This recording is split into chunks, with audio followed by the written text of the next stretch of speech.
Face cream എടുത്തു വെച്ചു എന്ന് പറഞ്ഞ സ്വന്തം അമ്മയെ നട്ടല് കമ്പിപ്പാര കൊണ്ട് അടിച്ച് പൊട്ടിച്ച ഒരു സ്ത്രീയാണിത്. ഇവള് ഫേസ് ക്രീം അല്ല, എന്ത് തേച്ചിട്ട് ഒരു കാര്യമില്ല. കാരണം ഇവിടെ മുഖം കണ്ടാൽ തന്നെ നമുക്കൊരു വികൃതമായ അവസ്ഥയാണ്. അങ്ങനെ തന്നെ പറയും, ദേഷ്യം കൊണ്ട് പറയാണ്, മറ്റൊന്നും വിചാരിക്കേണ്ട. എന്തുകൊണ്ടാണ് ഇതുപോലത്തെ സ്ത്രീകൾ ഇതുപോലത്തെ തെമ്മാടിത്തരം ചെയ്യാൻ എവിടുന്നാണ് ഇവർക്ക് ഈ ധൈര്യം കിട്ടിയെന്നറിയോ? ഇവരിതിന് മുന്നേയും പ്രതി ചേർക്കപ്പെട്ടിട്ടുള്ള പല കേസുകളിലും പ്രതിയാക്കപ്പെട്ടിട്ടുള്ള ഒരു വ്യക്തിയാണ്. പുല്ലുപോലെ ഇറങ്ങിപ്പോകുന്നു എന്നുള്ളതാണ്. അവർക്കറിയാം എന്ത് ചെയ്താലും ഇവിടെ ഒരു നിയമത്തിന് മുന്നിൽ ഒന്നും നടക്കൂല എന്നറിയാം. അതുകൊണ്ട് തന്നെ ഇവർ പുല്ലുപോലെ ഇറങ്ങിപ്പോകുന്നു. ഇപ്പോൾ യാതൊരു പ്രശ്നവുമില്ല.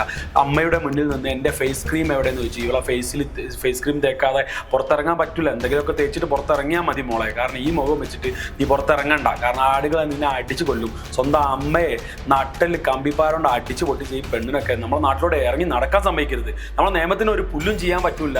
അതുകൊണ്ട് തന്നെയല്ലേ ഇതുപോലത്തെ പ്രവൃത്തിയായിട്ട് ഈ പെണ്ണിങ്ങനെ ഇറങ്ങി നടന്നത്. അതിനൊറ്റ കാരണമുള്ളൂ, എന്ത് കേസ് വന്നാലും പുല്ല് പോലെ ഇറങ്ങി പോരാൻ ഇവൾക്ക് കഴിയും എന്നുള്ളത് ഇവൾക്ക് 100% അറിയുന്നത് കൊണ്ട് തന്നെയാണ് ഇവൾ ഇറങ്ങി ഇങ്ങനെ നടക്കുന്നതും ഈ രീതിയിലേക്ക് ഇവളെ കാര്യങ്ങൾ മാറി മറിഞ്ഞതും.